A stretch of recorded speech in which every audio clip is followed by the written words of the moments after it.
So 348 global from Asia.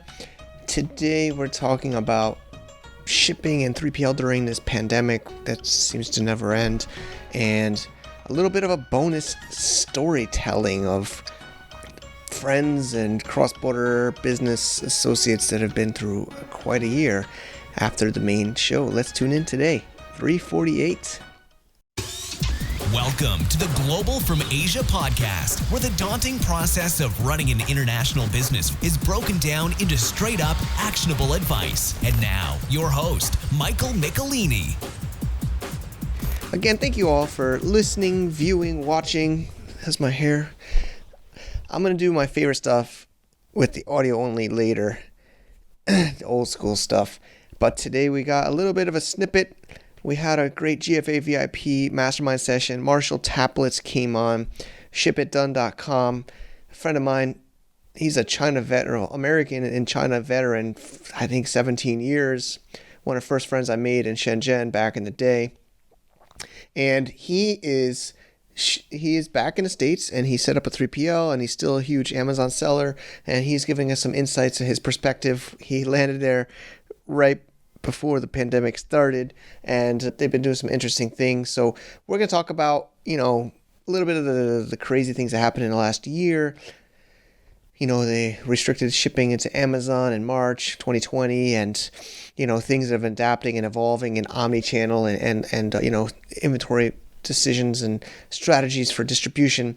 And just to give you a little bit of hit, some stuff what happens in our GFA VIP masterminds. And then after, we'll do audio only just with me on this microphone, no video. And I'm going to share maybe 4, 5, 6 stories that I wish I can get them on the show, these people. But they've been through traumatic experiences the last year. And I just feel like I want to document this and share it with you all. I mean, it's been what a year. What the last 12, 13 months it's been for so many of us. Our lives, our businesses have all changed. So let's get into interview with Marshall Taplitz, Ship It Done, 3PL, logistics in this pandemic world. Let's go. Mercury.com, thank you for supporting and sponsoring the Global from Asia community and this podcast.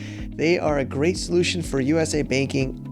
If you are an international entrepreneur, want to sell in the U.S. or do business in the U.S. or anywhere, honestly, you can get a U.S. bank account. We got so many people asking us on this blog and podcast for the last 5, 6, 7 years, and we're happy to have a partner with us. And we also got a special bonus at globalfromasia.com/Mercury. You can then read our review. I've made a little video showing how I applied, what we use it for our Amazon business, and you also get a little bonus while it's still available. Check it out, and thanks in advance for supporting the show. All right, we have a good group here, and I think there's others that could come up on stage, but we're going to go to table mode after. So this is a GFA VIP mastermind session. Today we're going to be doing a more like Q&A, ask me anything, just talking about some of the trends in supply chain and 3PL with, Amazon, e-commerce just in general. And we have with me a really good friend, so like a China friend from like first days and first year in China for me, Marshall Taplitz. Marshall is 17 years and you lived in China, right? You said, what was it, 15? Yep, 17. 17 years, and you've recently moved back stateside. And what's interesting for today, you've been an Amazon seller, you've been an internet marketer, you've done everything. You're an entrepreneur, you've done all kinds of businesses, which is really fascinating, which we could talk about so many things. But today you've been doing Amazon, I don't know, like 5, 6 years? Since 2000, the company, the main one is since 2016. I started selling on eBay in 1998, I checked. Oh, wow. That's really me. I was eBay 04, so you got me there. But that's great, Marshall. So today, I think we'll just have a conversation about what people, a lot of people are asking about, we thought this would be a good topic. Sorry, I just have to correct the record. It's 2002 when I graduated high school, not when I went into high school. My case. No problem, buddy. No problem. Still very early. It still got me beat. but so you're back stateside now. What is it? A couple of years now, I think. I moved back January of 2020. So just as COVID was hitting, we had like 2 or 3 days during Chinese New Year before everyone came back to Shenzhen, and everyone had no idea what was going on at that time. And the options were to stay, to leave, because the border was shutting. And we had already planned the following year to move to the US, and we had got a house and everything. So we were in a weird situation where we didn't really want to move, but we were kind of set up to anyway, so we just went for it. So we wound up here, and then yeah, I mean, similar to me. I think everybody kind of just wound up where they were in a way. Yeah, same. I'm deep in mainland China now, Shenyang, my wife's hometown. You kind of get dragged here for the Chinese New Year's once in a while, how it is. And then it's been over a year long Chinese New Year. But yeah, so everybody's stuck where they are now. And, we're doing these online masterminds where everybody's trying to adjust and they still get to connect. But of course, e-commerce has been booming, right? Unbelievable. Yeah. It's been unbelievable. Yeah. Yeah. Yeah. Do you want to share some of what you've been seeing? I mean, I remember how scary it was when Amazon stopped receiving shipments in mid-March 2020, right? That was well.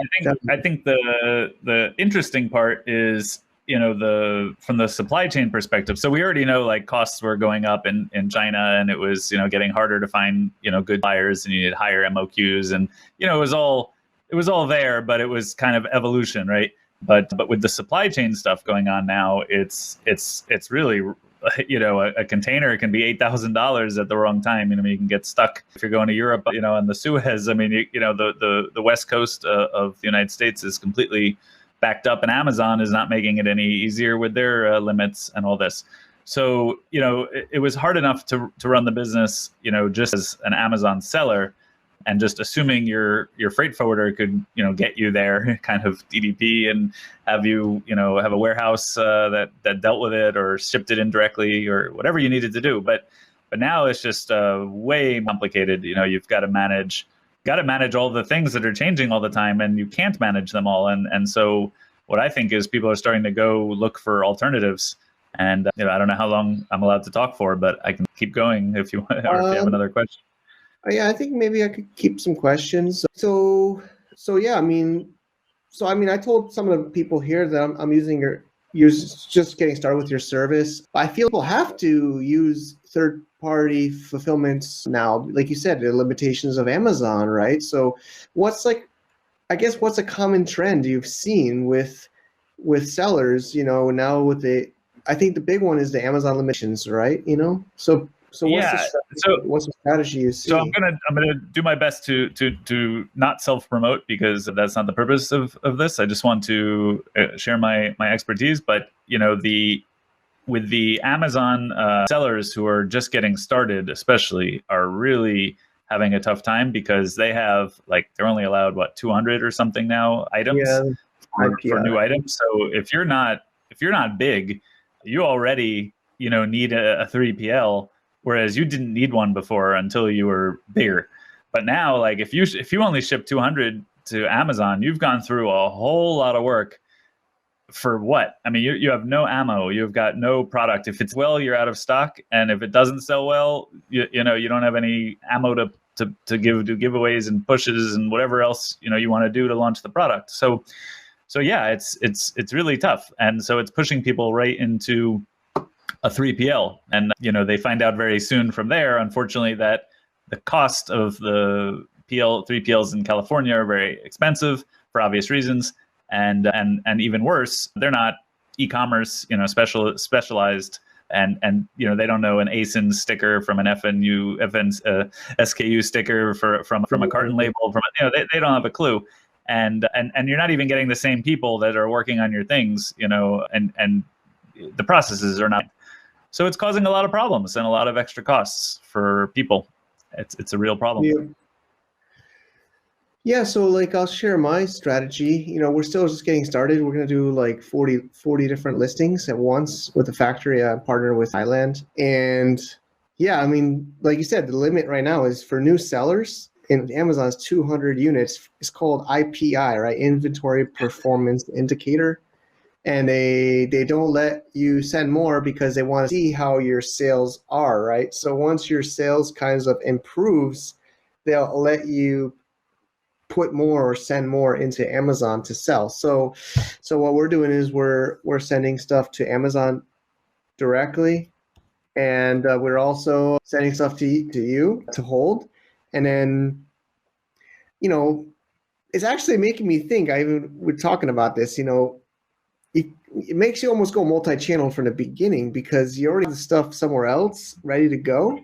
So you might as well like put it on your website or sell it B2B. This is where every problem has an advantage, right? And I was just reading an article the other day from I forget the guy's name, but the Dollar Shave Club founder who sold to, what was it? Not Unilever, but one of them for $1 billion or something like that. Anyway, so he was the first with the DTC, the direct to consumer model, where he just said, forget it, I'm just going to make a website and I'm going to put ads up and I'm going to sell it, directly on subscription. But he said today, if he were to redo his business, he says, everybody does that. That's the easy part. The hard part is going omni-channel from the beginning. And that is how you get successful in today. And I thought about that and I was like, yeah, because I thought about my e-commerce company that we're also an Amazon seller. And I thought, wow, what it took to get omni-channel, multiple channels was really a challenge, and it's still a challenge. And even all our other channels are still only 8% of Amazon. So but hey, that's growing, right? I mean, that's still almost 10%. At least you're breaking away from just Amazon, even if it takes a few years. So yeah, I mean, one of the benefits of going with a 3PL in the beginning is you've got a pile of your products, a separate system out of Amazon that you can fulfill from. You can change things, like if you need stickers changed or something checked. A 3PL is going to be way easier to deal with than Amazon. So yeah, so it's a downer that you have to invest in the extra infrastructure up front, but it's an upper that you're omni-channel from the beginning. Yeah. I mean, it almost seems like stupid that Amazon does it because it's going to force them to have. We're all going multi-channel. We're not like. We're going to be more diversified. We're forced to be diversified. So yeah, I mean, I even forced you to have a website to get brand registry, right? So you already have to have a website with a website up to be a brand. And so you might as well at least try to sell, and then of course it's cheaper. Obviously, your rates or most 3PLs are cheaper than Amazon's, right? Obviously for fulfilling orders and warehousing, obviously. It's cheaper and especially storage and things like that. Like Amazon has a lot of miscellaneous fees, right? So you could say, oh well, our fee is a little bit more for this, but then you say, yeah, but we collect a return for $1. Let's say, they'll charge you the full $7.50 outgoing, as an incoming, as if it was the same amount of work, and then they'll put your bad product back on the shelf so that they can send it out again, so they can you 3 or 4 times as it goes through, right? I would never, we would never do that. We would make sure that your product is fine when it came back, or we wouldn't sell it again, right? So it's just a different level of care. And to your point about Amazon, I think personally they're slowly pushing the 3PL sellers out, because I think eventually they're going to need to make a choice between having their own brands or being the marketplace. I think just like India already made the law, I think there's going to be a law eventually, something like you can't be the platform and the seller. And if that happens, then Amazon's going to have a choice. And at that time, why not stick with your own private label brands? They've got, I don't know how many, but tens of, maybe if not hundreds of them already. We don't even know all the names. They're hidden in the system, just like ours are. So I think that Amazon is slowly pushing people out of their warehouses, but it'll take a few years. So yeah, I mean, like you just to talk about India. So yeah, India set a law that that Amazon couldn't be both like a broker and a dealer, almost just like stock trading. You can't make your own trades and also trade for customers. So that's a little bit scary. You're maybe thinking that Amazon probably would choose to sell their own products than like sellers, third-party sellers. That's just my opinion. I mean, I haven't read that anywhere. I don't think it's going to happen quick, and I don't think it would be abrupt. Like, I don't think sellers need to worry about that right now, but they do need to worry about being omni-channel, because regardless of whether eventually there is no such thing as Amazon FBA, or even whether it's just harder and harder or more and more expensive to compete, I think everybody's talking, at least for 2 or 3 years now, about the importance about not being only dependent on Amazon. And it's very hard not to be. I mean, I can tell you, we have really tried. I mean, I work in and am part of I don't work in anymore, but I'm part of a top 5,000 seller. So we do a fair bit of volume, and it's just tough. It's just tough. The advantage, I'm just trying to think, like, it took us years to move to omnichannel, and there weren't really the tools available at that time. Now there are more cart integrations. There's more 3PLs that can operate with orders coming in from different places. So it's like, just like it's hard to get started on anything, the tools are all there now. So I think if you're going into the business now, or if you're, all Amazon, it's really, really, really the right time to be pushing your own website, whether it's just Shopify or something else. And even though it may seem like a lot of effort for the value, because it's only going to be a small trickle of sales, but you have to have something. And, at the end of the day, all things grow with time, right? And, just keep watering your plants, and you'll be there. You'll get 10% of your business, 15% of your business, 20% of your business. And then at least you have that. And then regardless of what is going on with Amazon, you start these other levers, and that puts you in the position of power. And then you can even take your business to different 3PLs, depending on how you're being treated, and even set up multiple 3PLs in different areas of the country to fulfill, more quickly. So there's a lot you can do with a 3PL. So I see a question. So are you saying using your own website and sell via 3PL? I'm saying that most people start on Amazon, but because of Amazon's inventory limits, then you kind of 3PL almost right away, which is not something that you needed in the past until you were bigger. So now that you need a 3PL pretty much in the beginning anyway, I believe the strategy is to go omni-channel as quick as you can, which means to get on your own website and get on Mart and get on anything else that you can, so that in time you are a brand across channels. Yep. Yeah. So yeah, just to double recap, basically, I mean, Amazon during the COVID crisis started really limiting inbound shipments because their warehouses were full. They had delays receiving. Obviously, the whole world's been like going through a lot with the coronavirus. So, but they never really seemed to open it back up too much, or they're still messing with this thing called IPI, Inventory Performance Indicator. And what they do is, especially new sellers, they limit you to 200. So like I mentioned earlier, like I'm starting a new brand, and we opened the Amazon account, which is already a huge leap to get an account opened, just to even get an account. And and then you try to send stuff there, but they limit you to 200 units, which isn't a lot. It at least hopefully it gets, unless it's a really expensive item. But so yeah, like I working with Marshall to send. So I send direct to Amazon for the 200 units from Thailand, and then send some other maybe containers or other, overstock or other more stock.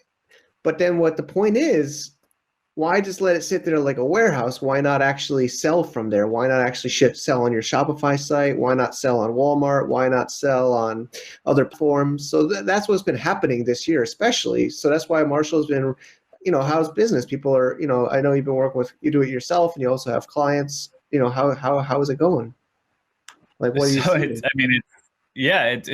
It's gone. I mean, it's taken off, which is good and bad. I mean, it's good that we've got the business. It's bad because the need is because of all these problems with COVID and Amazon and all that. What I find is that most of the customers really want to be on the West Coast. They export from China, and they just they're used to going to California, and they don't really care what's going on. And it's quicker, and it's traditionally cheaper. So that's understandable. But what we're finding is a lot of customers that are in houses on the West Coast are contacting us and saying, can we move our stock to you guys, because we want to fulfill out of Shopify and whatever. And you guys can do that in addition to holding our stock. Our current warehouse can't. And our current warehouse stock, per order fees are very expensive. They're not FBA experts. They're just a regular warehouse. So by coming to Pennsylvania, where we are, it's the complete opposite side of the country. So it's much easier. You can come into the Port of Baltimore. You can come into the Port of New York. It's not backed up. We're a 3.5 hour drive. The storage costs are a fraction. The labor costs are a fraction. So if you need a base, just like you'd rather be in your hometown, in China than in Shanghai, if you're trying to save money and get yourself going, it's the same thing with this. It's like if you've already got a high volume, high profitability product that you're, fulfilling successfully out of California, that's great. But if you're getting started and you don't want to have as much cost and you don't care that it takes 2 more weeks to get here initially, once it's here, it's great. And we've found that the customers are happy with our system, that they can see their inventory. A lot of the other warehouses, they don't give you inventory access unless you're much bigger. And they make it like a whole IT production, for like $500 to get you going. And I just create an account in our WMS, right? And they, give you a login. So it's just a different feeling that I think our customers are understanding now, or they understood from the beginning. Is just that, we know what we're doing. We're doing it for ourselves, as much as we can. And on clients has been great. And also, if you're exporting from India or Pakistan or Europe or anything like that, then going to the East Coast makes sense regardless. It's a straight shot. Okay. Awesome. I think I want to maybe have more time with the network, the table mode. I mean, that's what makes these really special. But I thought we would just do a little bit, giving everybody here a background. I think we're going to move to table mode now for networking and Q&A, and you kind of hear and know other people in the group and what they're working on. Some are different sellers, or some are in software and services. So I think we can do that. Before I do that, I did say I would make an announcement today to people in the membership. We're going to try something new in May. We've been doing these like every couple of weeks for a few months now. But we're going to basically compact these into one day per month. At least we're going to test in May. And Marshall, you're also invited to be part of this or give me feedback. But basically, we did Cross-Border Matchmaker before. We're going to do Cross-Border Matchmaker online. I don't want to move the summit to be online, but basically we're going to have an online event once a month. Or let's just try May 21st, Friday. So it'll be, because the time zone is so hard, but we're going to try 6 p.m. to midnight on China time, which would be 6 a.m. I know it's early for, this is already early for you, but 6 a.m. to East Coast time. So the idea is we'll have like 3 or 4 sessions like this, like where we can have some experts, some people in the industry sharing, and then we'll go into table mode, and then we'll go back to a new. That's where it's gonna be like matchmaker. So we want to take people into membership, we want to take people in our community, and we want to spotlight them. Instead of doing this like every couple of weeks where it's a small session, we're going to have like a more high impact once a month session starting next month, May 21st, crossbordermatchmaker.com. So I just want to make sure I make that announcement. I can collect feedback from everybody in the table mode, but before we switch back, I want to make that announcement. So also last thing for the thing, of course, Marshall, how can people find you? Shipitdone.com, right? Yeah, www.shipitdone.com. You can just contact us through there. There's a contact form if you just have a question. There's a create account, all the button if you want to create an account. All the pricing is there. Pricing, as always, is dependent on your specific situation. So if you have any questions or something doesn't make sense, just let us know. Yeah, we're happy to help. Okay, thank you so much, Marshall. So stay right here. We're going to switch into table mode. Okay. Just like before. GFAVIP.com. I like the name. Some people think we gotta make some kind of cool elite circle or something, but it's about VIP. If you enjoy these free podcasts, free content, free newsletters, etc., and want to get more involved with me and others in the community, and as well as support financially this show, it is much appreciated. We do try to have member benefits, and we have these masterminds like we did with Marshall and other sessions, and we're continuously looking for ways to thank and reward these members. It's a fair price as well, so check it out at gfavip.com. Thank you in advance. Thank you, Marshall. Thank you so much. I was happy to have him on the show, and then we did some live Q&A again, and we're trying to give bonus and value to our supporters, our GFA VIP members. Thank you for those that are supporting there. Of course, I love giving out free content, free information here, but we are, trying our best to make a good balance. And feedback from any of you is appreciated. Okay, so I hope you got some ideas there. You basically got to go multi-channel from day one, or at least be ready for it. Amazon kind of even forced us, and it's a little bit scary. But we're on our own. We're big boys and girls, right? And we got to fend for ourselves. Let's go into the second section. This will be audio only. I think this will be a good one.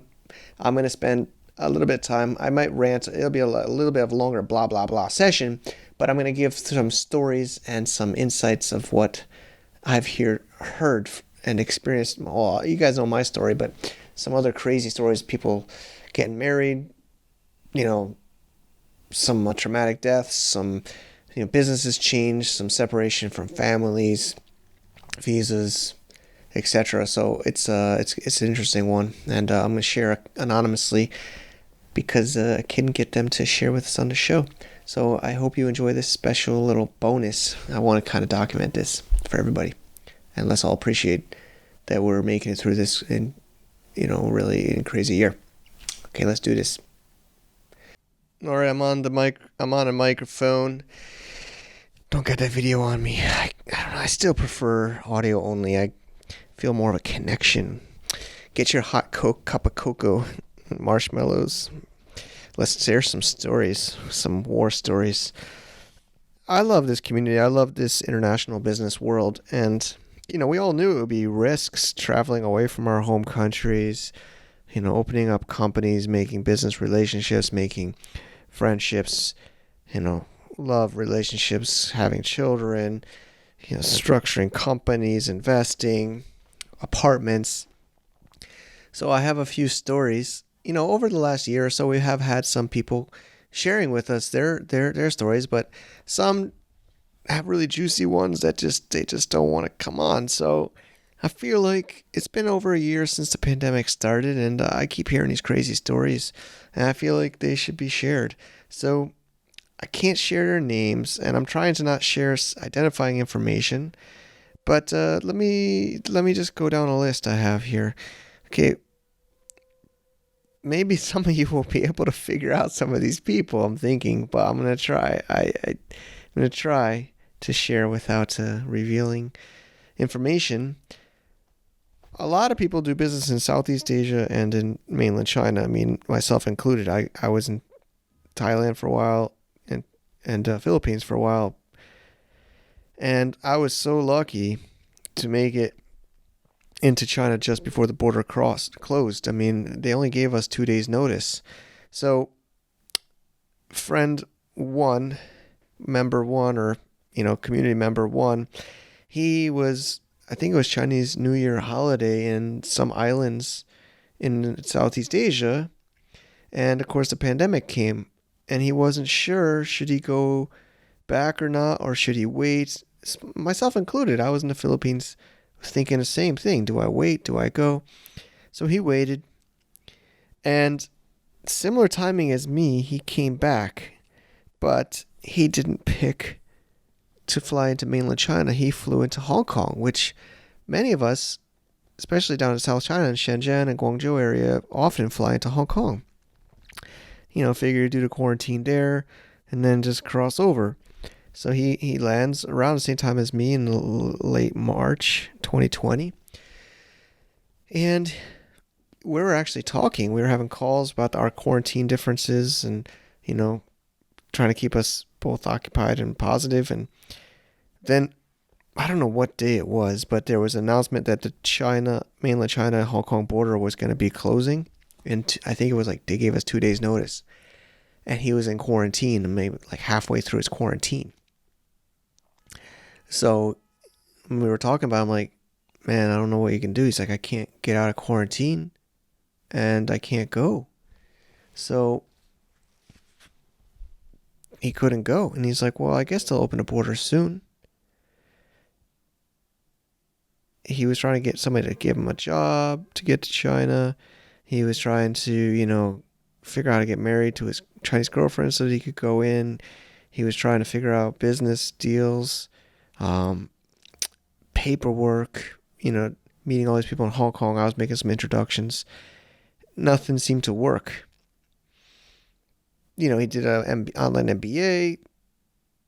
He had apartments in Shanghai and Shenzhen. He had to lose his apartments. He had to ask friends to move out of his place because he didn't want to keep paying rent. I think something happened with his job in Shanghai, discontinued.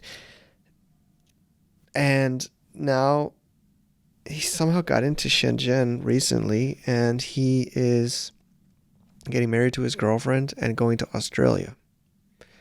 Total life change. I mean, can you imagine this? I maybe we'll get him on the show. I guess if you know him, you'd know the story, but that's just an amazing, total life changing. Like, you have apartments in Shanghai, Shenzhen, you're traveling between there. If you're, your girlfriend and friends in Shenzhen, you're working in Shanghai. You go down Southeast Asia for Chinese New Year, island hopping, and then your life changes. Your job, your apartment, your things. Then you get married, you immigrate to Australia, you do a whole new job or career. I mean, man, reinvention right there, right? Story 2. Again, it's kind of hard to not self-identify in some. Another Westerner doing business in Shanghai, also going between Vietnam and Shanghai, or China often, doing supplier verifications, has a, work visa in China, but isn't sure about how long to get quarantined there, is in Vietnam at the time, has been in Vietnam, which has been somewhat safe, and then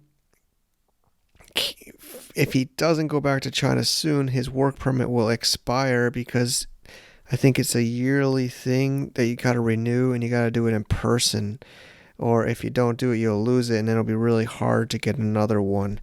So he's like thinking, do I go back to China now, go through a quarantine and get kind of stuck there just to keep my work permit active so that I can continue to remain in China because he has an active work permit? Or does he let his work permit cancel and he can not get back into China for a very long time? This is a discussion I had on my birthday last week with him. So he's deciding, do I go back to China, go through quarantine so I can keep a work permit to be able to go into China? Or do I stay in Vietnam and lose my work permit and not sure when I can go back to China? That's the decision. Story 3. Chinese New Year story again. Went down to Australia. Pretty cool place. I haven't been. He does basically English kind of teaching in China, in Shanghai. And, originally thought it would just be a short-term, shutdown, like a lot of us in March, February, March, April, maybe come back April, May. He'd been in Australia for a long time. He was doing online classes for his students through his school. And finally, they paid for him to come back. And I must have paid a lot. But he's back. I guess it's kind of a boring story. But, for a long time, he wasn't sure. He was like, he had a nice picture. Sent me a picture. He was at the beach in Australia. That's maybe a soft one. Okay, story 4. Another friend, Chinese. He's a European. I won't go too much identifying. In Vietnam, in Thailand, went down for work, I think. He had projects there, training and consulting. And his wife is Chinese in China. I won't say the city. And he has a daughter. And he also wasn't sure when to go back or how to go back. And he's been stuck in Thailand still. He doesn't have a work permit, but he has real estate in China. He has a wife. He has a daughter, a young daughter, I think, 5 years old or less. He can't go back. He is so angry because he says he speaks fluent Chinese. He's lived there for 15 years. He has a Chinese wife, a child, real estate, and he can't come back. I'm losing track of how many stories I'm on, so I'm not going to say the next number. Next one. he was in China during the pandemic, wasn't able to continue to renew his visa. Also is married to a Chinese, well, not married to a Hong Kongese, so that's the difference. Married to a Hong Kongese in China with 3 children. Went to Hong Kong and can't get back. Started working in Hong Kong, just trying to adapt, waiting for the border open. Finally, he's going back to London. Literally, like last week or 2 weeks ago, he messaged me. He's not sure which vaccine to get, so he got the Western vaccine instead of Chinese vaccine and went back to London and is probably going to try to figure out how to get his wife and children there.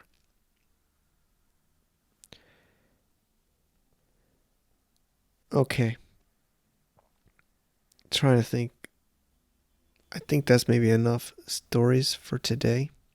Let me know what you think of that little bonus session, but it's just this trauma, it's like trauma. I mean, I can't say the last one I know, but it's a little bit of a hearsay, but it's a friend of a friend, and he was separated from his family, isolated somewhere, I don't think he had much other family, and he killed himself in Hong Kong. Recently, maybe a month or 2 ago. He just, I don't know, maybe he was also had financial problems, separated from all of his family and loved ones. I don't know much more details, but I don't know how he killed himself, but he did, because my good friend, I don't think this is BS, but I'll leave that as a last story. But yeah, I mean, we just gotta stay strong. I know, like I said, I love this community. I love these people. We're international business people. We love traveling. We love meeting new people. We love dealing, and it's high risk. Who would have thought the borders are closed? There's so many other friends are still separated from their loved ones, their friends, their business partners, their employees. It's really an unbelievable time. It'll be in the history books for a long, long time. But we have to stay positive. We have to keep our humanity, and we will get through this, and we will be stronger. We have to just believe that. So I hope this session has been interesting to you in this troubling time. Maybe hearing these scary stories maybe made you feel better, maybe in this weird way. But we're all going through so much, okay? Financially, in business, families. For me, I'm kind of feel somewhat stuck here. I could try to, get the family for somewhere else, but quarantines, airplanes, long-term visas, schools, we're all kind of seem stuck for a little while. So we just got to stay strong. All right, it's Mike Michelini at Global from Asia podcast. Over and out. To get more info about running an international business, please visit our website at www.globalfromasia.com. That's www.globalfromasia.com. Also, be sure to subscribe to our iTunes feed. Thanks for tuning in.